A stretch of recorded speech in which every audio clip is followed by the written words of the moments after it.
नमस्कार, जय हिंद, वंदे मातरम। जी हाँ दोस्तों, आप सभी का स्वागत है आज के इस वीडियो में। जी हाँ दोस्तों, आज हम बात करने वाले हैं लोकसभा चुनाव 2024 का जो ताज़ा सर्वे है वो सामने आ चुका है। ताज़ा सर्वे के माध्यम से जानेंगे कि किसकी सरकार 2024 में बनने वाली है, कौन प्रधानमंत्री बनने वाला है। आपको बता दें कि बीजेपी लगातार अपने उम्मीदवारों को जो है चुनावी मैदान में उतार रही है। साथ ही जो कांग्रेस ने गठबंधन किया है इंडिया अलायंस, वो भी अपना चुनावी मैदान में लगातार उम्मीदवार उतार रहा है। विपक्ष भी लगातार कोशिश कर रहा है मोदी सरकार को हटाने की। वहीं दोस्तों, मोदी सरकार जो है तीसरी बार अपनी सरकार बनाने के लिए दमखम भर रही है। जी हाँ दोस्तों, पूरे देश का, पूरे इंडिया का सर्वे सामने आ चुका है। किस राज्य में किस पार्टी को कितनी सीटें मिलने वाली हैं, पूरे देश का सर्वे हम आपको सटीक सर्वे बताएंगे। आप वीडियो के साथ जो है अंत तक बने रहिएगा। उससे पहले आपसे एक छोटी सी रिक्वेस्ट है, आप वीडियो को लाइक जरूर कीजिएगा, साथ ही इस सर्वे के साथ अंत तक बने रहिएगा। तो चलिए दोस्तों, फटाफट से वीडियो को शुरू करते हैं और ताजा सर्वे ओपिनियन पोल के बारे में आपको विस्तार से बताते हैं। तो दोस्तों, सबसे पहले बात करते हैं महाराष्ट्र की। जी हाँ दोस्तों, महाराष्ट्र में जो है लोकसभा की 48 सीटें हैं, जिसमें से बीजेपी के गठबंधन यानी कि एनडीए को यहां पर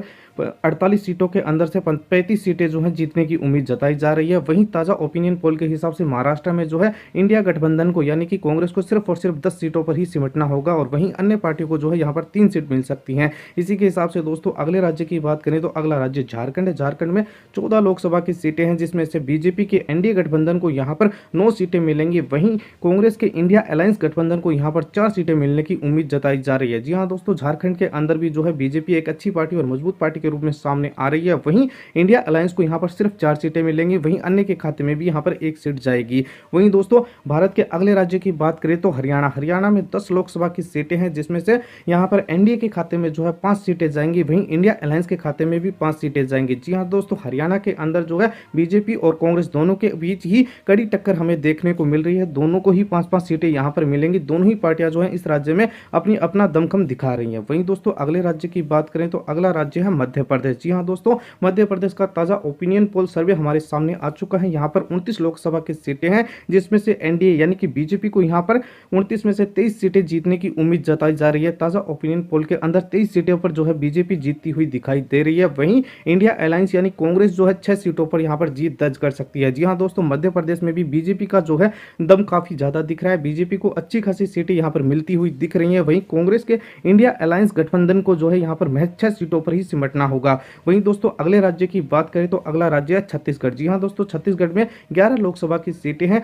और दोस्तों यहाँ का जो ताजा सर्वे ओपिनियन पोल सामने आया है उसके हिसाब से एनडीए को यहाँ पर 7 सीटों पर जीत मिलेगी, वहीं इंडिया अलायंस को यहाँ पर महज 4 सीटों पर ही सिमटना पड़ेगा। जी हाँ दोस्तों, यहाँ पर एनडीए जो है काफी मजबूत दिख रहा है, यहाँ पर 7 सीटें मिलेंगी, वहीं कांग्रेस को महज 4 सीटों पर ही सिमटना होगा। इसी के हिसाब से दोस्तों, अगले राज्य की बात करें तो अगला राज्य है राजस्थान। राजस्थान में जो है 25 लोकसभा की सीटें हैं। यहाँ पर ताजा ओपिनियन पोल सर्वे जो है सामने आ चुका है, उसके हिसाब से आपको बता दें कि 25 सीटों में से 24 सीटें जो है बीजेपी के एनडीए गठबंधन के पास जो है यहाँ पर जाने वाली हैं। जी हाँ दोस्तों, 24 सीटों पर यहाँ पर एनडीए की जीत हो सकती है। वहीं कांग्रेस के खाते में महज यहाँ पर 1 सीट जाएगी, यानी कि इंडिया अलायंस को जो है सबसे बड़ा झटका राजस्थान में लगने वाला है। राजस्थान में कांग्रेस का जो है बिल्कुल सुपड़ा साफ होने वाला है। दोस्तों, अभी तक जो ताजा ओपिनियन पोल सर्वे आया है उस हिसाब से जो है राजस्थान की सबसे ज्यादा सीटें जो है एनडीए गठबंधन को जाएंगी, 25 में से 24। वहीं इंडिया अलायंस को यहाँ पर सिर्फ 1 सीट पर ही संतोष करना पड़ेगा। इसी के हिसाब से दोस्तों, अगले राज्य की बात करें तो अगला राज्य है आंध्र प्रदेश। जी हाँ दोस्तों, आंध्र प्रदेश राज्य में जो है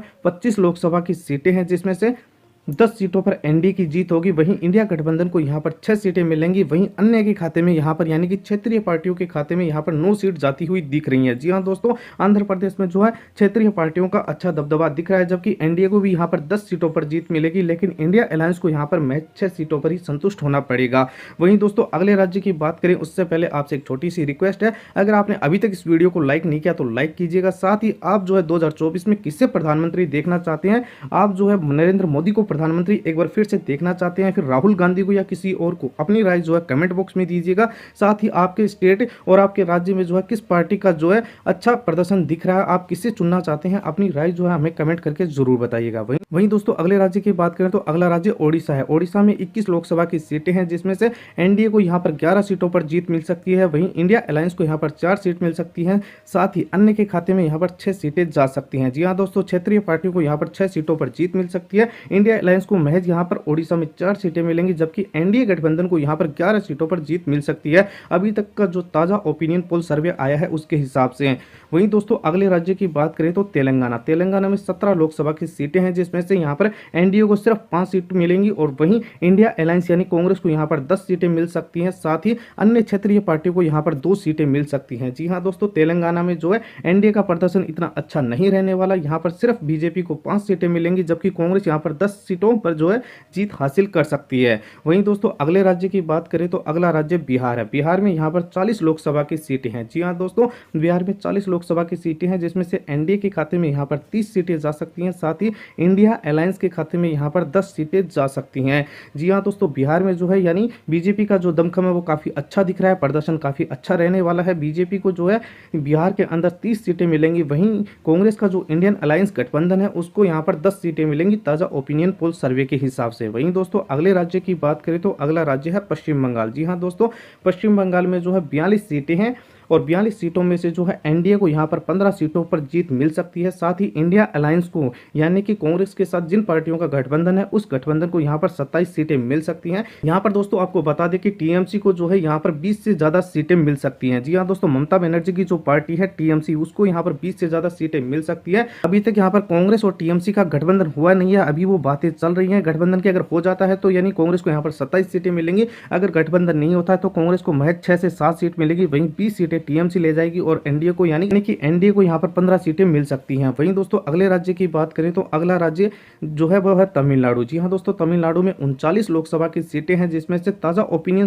पोल के हिसाब से यहाँ पर एनडीए को यहाँ पर 25 सीटें मिल सकती हैं, वहीं इंडिया अलायंस गठबंधन को यहाँ पर 14 सीटों पर जीत मिल सकती है। तमिलनाडु में भी दोनों पार्टियों के अंदर अच्छी टक्कर देखने को मिल रही है, लेकिन एनडीए जो है 25 सीटें लेकर यहाँ पर भी सबसे आगे निकल चुकी है। वहीं दोस्तों अगले राज्य की बात करें तो अगला राज्य है केरल। जी हाँ दोस्तों, केरल राज्य में यहाँ पर आपको बता दें कि 20 लोकसभा की सीटें हैं, यहाँ पर बीजेपी यानी कि एनडीए का खाता भी नहीं खुलने वाला। केरल के अंदर जो है एनडीए का पूरी तरह से सुपड़ा साफ हो सकता है, वही इंडिया अलायंस यानी कांग्रेस को यहाँ पर 20 की 20 सीटें जो है जीतने पर जीत सकती है। जी हाँ दोस्तों, केरल के अंदर जो है इंडिया गठबंधन यानी कि कांग्रेस यहाँ पर काफी मजबूत है, 20 की 20 सीटें जीत सकती है, तो वहीं एनडीए जो है यानी कि भाजपा जो है यहाँ पर 0 सीट मिल सकती है। यहाँ पर पूरी तरह सुपड़ा साफ होने वाला है। इसी के साथ दोस्तों अगले राज्य की बात करें तो अगला राज्य है कर्नाटक। जी हाँ दोस्तों, कर्नाटक में 28 लोकसभा की सीटें हैं, जिसमें से एनडीए के खाते में यहाँ पर 25 सीटें जा सकती हैं, वहीं इंडिया अलायंस को यहाँ पर महज 3 सीटों पर ही संतुष्ट होना पड़ेगा। जी हाँ दोस्तों, आपको बता दें कि कर्नाटक में जो है बीजेपी का अच्छा प्रदर्शन रहने वाला है और 28 में से 25 सीटें जो है यहाँ पर बीजेपी को मिलेंगी, वहीं इंडिया अलायंस यानी कांग्रेस को महज 3 सीटों पर ही सिमटना पड़ेगा। कांग्रेस का जो है कर्नाटक में भी सुपड़ा साफ हो सकता है। वहीं दोस्तों अगले राज्य की बात करें तो अगला राज्य है उत्तर प्रदेश। उत्तर प्रदेश में 80 लोकसभा की सीटें हैं, जिसमें से एनडीए के खाते में यहाँ पर 77 यानी 77 सीटें जो है बीजेपी यहाँ पर जीत सकती है। ओपिनियन ताजा पोल सर्वे जो भी आया अभी तक उस हिसाब से 77 सीटें जो है बीजेपी के खाते में जाती हुई दिख रही हैं, वहीं इंडिया अलायंस यानी कांग्रेस का जो गठबंधन है उसको 3 सीटों पर ही यहाँ पर जीत मिलेगी। तो उत्तर प्रदेश में जो है योगी जी ने बहुत अच्छा काम किया है, उस हिसाब से बीजेपी को जो है यहाँ पर बम्पर जीत मिलने वाली है। जी हाँ दोस्तों, बीजेपी को सबसे बड़ी जीत जो है वो उत्तर प्रदेश में मिलने वाली है। 77 सीटों पर बीजेपी जीत करेगी, वहीं कांग्रेस को यहाँ पर भी बहुत बड़ा झटका लगने वाला है। वहीं दोस्तों अगले राज्य की बात करें तो अगला राज्य है असम। यहाँ पर 14 लोकसभा की सीटें हैं और ताजा ओपिनियन पोल जो सर्वे आया है उस हिसाब से 14 सीटों में से एनडीए के खाते में यहाँ पर 12 सीटें जा सकती हैं, वहीं इंडिया अलायंस को यहाँ पर महज 2 सीटें मिलेंगी। जी हाँ दोस्तों, ताजा सर्वे के हिसाब से असम में जो है कांग्रेस को बहुत बड़ा झटका लगने वाला है। यहाँ पर भी लगभग इनका सुपड़ा साफ होने वाला है। महज 2 सीटों पर ही सिमट कर जो है इंडिया अलायंस यहाँ पर रह जाएगा, जबकि 12 सीटों पर जो है एनडीए यानी कि बीजेपी अच्छी जीत दर्ज करेगी। इसी के हिसाब से दोस्तों अगले राज्य की बात करें तो अगला राज्य है हिमाचल प्रदेश। जी हाँ दोस्तों, हिमाचल प्रदेश में 4 लोकसभा की सीटें हैं और चारों की चारों एनडीए के खाते में जाएंगी। ताजा ओपिनियन पोल सर्वे के हिसाब से जो है वो इंडिया अलायंस को यहाँ पर 0 सीट मिलेगी, यानी कि हिमाचल प्रदेश में पूरी तरह से कांग्रेस का सुपड़ा साफ होने वाला है। और वहीं दोस्तों 4 सीटों पर जो है बीजेपी को यहाँ पर जीत मिल सकती है। आगे बढ़ने से पहले दोस्तों आपसे एक छोटी सी रिक्वेस्ट है, अगर आपने अभी तक इस वीडियो को लाइक नहीं किया तो लाइक कीजिए। साथ ही दोस्तों आप जो है किस पार्टी को सपोर्ट करते हैं, आप किस पार्टी की सरकार जो है हमारे केंद्र में देखना चाहते हैं, हमें कमेंट करके अपनी राय जरूर दीजिएगा। आपकी राय हमारे लिए काफी महत्वपूर्ण है। वहीं दोस्तों अगले राज्य की बात करें तो अगला राज्य पंजाब है। पंजाब में 13 लोकसभा की सीटें हैं, जिसमें से एनडीए के खाते में यहाँ पर 2 सीटें जीत सकती हैं। वहीं ताज़ा ओपिनियन पोल सर्वे के हिसाब से जो है इंडिया अलायंस को यहाँ पर 5 सीटें मिल सकती हैं। वहीं आम आदमी पार्टी को भी पंजाब के अंदर 6 सीटों पर जीत मिल सकती है। जी हाँ दोस्तों, यहाँ पर सबसे बड़ी पार्टी के रूप में यानी पंजाब के अंदर जो है सबसे बड़ी पार्टी के रूप में जो उभर कर सामने आएगी वो होगी आम आदमी पार्टी। जी हाँ दोस्तों, आम आदमी पार्टी का सबसे अच्छा प्रदर्शन रह सकता है और वहीं जो है कांग्रेस को भी यहाँ पर 5 सीटें मिल सकती हैं। तो वहीं यहाँ पर एनडीए को यानी कि भाजपा को यहाँ पर महज 2 सीटों पर ही सिमट कर रह जाना पड़ेगा। वहीं दोस्तों अगले राज्य की बात करें तो अगला राज्य गोवा है। गोवा में 2 लोकसभा की सीटें हैं और ताज़ा ओपिनियन पोल सर्वे के हिसाब से जो है यहाँ पर दोनों की दोनों सीटें जो है एनडीए के खाते में जाएंगी। तो वहीं कांग्रेस को यहाँ पर कोई भी सीट नहीं मिलेगी। इंडिया अलायंस का यहाँ पर खाता नहीं खुलने वाला, पूरी तरह से सूपड़ा साफ हो जाएगा। वहीं दोस्तों अगले राज्य की बात करें तो अगला राज्य मेघालय है। मेघालय में भी 2 लोकसभा की सीटें हैं। यहाँ पर एनडीए के खाते में एक और इंडिया अलायंस के खाते में एक, यानी मेघालय के अंदर जो है दोनों ही पार्टियों के अंदर, दोनों ही गठबंधनों के अंदर एक एक सीट यहाँ पर बंटने वाली है और दोनों ही पार्टियों की यहाँ पर कड़ी टक्कर होगी। वहीं दोस्तों अगले राज्य की बात करें तो अगला राज्य है अरुणाचल प्रदेश। अरुणाचल प्रदेश में 2 लोकसभा की सीटें हैं और ताज़ा ओपिनियन पोल सर्वे के हिसाब से दोनों की दोनों सीटें जो है यहाँ पर एनडीए के खाते में यानी कि बीजेपी के खाते में जाती हुई दिख रही है और इंडिया अलायंस यानी कांग्रेस को यहाँ पर 0 सीट मिलेगी। इसका यहाँ पर पूरी तरह सुपड़ा साफ होगा, कोई सीट यहाँ पर नहीं मिलने वाली। वहीं दोस्तों अगले राज्य की बात करें तो अगला राज्य है त्रिपुरा। जी हाँ दोस्तों, त्रिपुरा में भी 2 लोकसभा की सीटें हैं। यहाँ पर एनडीए को जो है दोनों की दोनों सीटें मिलेंगी। वहीं इंडिया अलायंस को यहाँ पर कोई भी सीट नहीं मिलने वाली, पूरी तरह से सुपड़ा यहाँ पर भी साफ होगा। वहीं दोस्तों अगले राज्य की बात करें तो अगला राज्य है नागालैंड। नागालैंड में 1 लोकसभा की सीट है जो कि एनडीए के खाते में जाएगी और कांग्रेस को यहाँ पर कोई भी सीट नहीं मिलेगी। पूरी तरह से यहाँ पर सफाया जो है वो कांग्रेस का होता हुआ दिख रहा है। वहीं दोस्तों अगले राज्य की बात करें तो अगला राज्य है सिक्किम। जी हाँ दोस्तों, सिक्किम में 1 लोकसभा की सीट है। यहाँ पर एनडीए को 0 सीट मिलेगी। वहीं इंडिया अलायंस को यहाँ पर 1 सीट मिलने वाली है। दोस्तों अगले राज्य की बात करें तो अगला राज्य है मिजोरम। जी हाँ दोस्तों, मिजोरम में 1 सीट है और ये 1 सीट जो है यहाँ पर इंडिया अलायंस के खाते में जाएगी, यानी एनडीए के खाते में यहाँ पर कोई सीट नहीं जाएगी। बीजेपी को यहाँ पर 0 सीट मिलने वाली है। इसी के हिसाब से दोस्तों अगले राज्य की बात करें तो अगला राज्य जो है गुजरात है और गुजरात में 26 लोकसभा की सीटें हैं, जिसमें से एनडीए के खाते में यहाँ पर 26 की 26 सीटें जाएंगी और इंडिया अलायंस यानी कि कांग्रेस को यहाँ पर 0 सीट मिलने वाली है। कांग्रेस का गुजरात के अंदर से पूरी तरह सफाया होने वाला है, 0 सीट मिलेगी। जबकि यहाँ पर ये प्रधानमंत्री नरेंद्र मोदी का गृह राज्य गुजरात है, तो इसी हिसाब से एनडीए को यानी कि बीजेपी को 26 की 26 सीटों पर यहाँ पर जीत मिल सकती है। दोस्तों अगले राज्य की बात करें तो अगला राज्य है उत्तराखंड। उत्तराखंड में 5 लोकसभा की सीटें हैं, जिसमें से एनडीए के खाते में यहाँ पर 3 सीटें जाएंगी। वहीं इंडिया अलायंस को यहाँ पर 2 सीटें मिलने का अनुमान है। जी हाँ दोस्तों, उत्तराखंड में भी जो है दोनों ही पार्टियों के अंदर जो है और दोनों ही गठबंधनों के अंदर जो है कड़ी टक्कर देखने को मिल सकती है। एनडीए को 3 सीट और इंडिया अलायंस को यहाँ पर 2 सीट मिल सकती हैं। इसी के हिसाब से दोस्तों अगले राज्य की बात करें तो दिल्ली। दिल्ली के अंदर 7 लोकसभा की सीटें हैं, जिसमें से एनडीए के खाते में यहाँ पर 6 सीटें जा सकती हैं। वहीं कांग्रेस को यानी इंडिया अलायंस को यहाँ पर 1 सीट पर सिर्फ जीत मिल सकती है। जी हाँ दोस्तों, इस बार भी दिल्ली के अंदर जो है एनडीए का अच्छा प्रदर्शन रहेगा। एनडीए को जो है यहाँ पर 6 सीटों पर जीत मिल सकती है। वहीं इंडिया अलायंस को यहाँ पर जो है महज 1 सीट पर ही संतुष्ट होना पड़ेगा। इसी हिसाब से दोस्तों अगले राज्य की बात करें तो अगला राज्य है जम्मू कश्मीर। जम्मू कश्मीर में 5 लोकसभा की सीटें हैं, जिसमें से एनडीए के खाते में यहाँ पर 3 सीटें जा सकती हैं। वहीं इंडिया अलायंस यानी कांग्रेस के खाते में जो है यहाँ पर 2 सीटें जा सकती हैं। यहाँ पर भी बीजेपी और कांग्रेस दोनों ही पार्टियों के बीच कड़ी टक्कर है। यहाँ पर एनडीए को 3 सीट जबकि कांग्रेस को जो है 2 सीटों पर जीत मिल सकती है। वहीं दोस्तों अगले राज्य की बात करें तो दादर नागर हवेली। दादर नागर हवेली में 2 सीटें हैं, दोनों ही सीटें इंडिया अलायंस के खाते में जा सकती है, यानी कांग्रेस यहाँ पर दोनों ही सीटों पर जीत सकती है। जबकि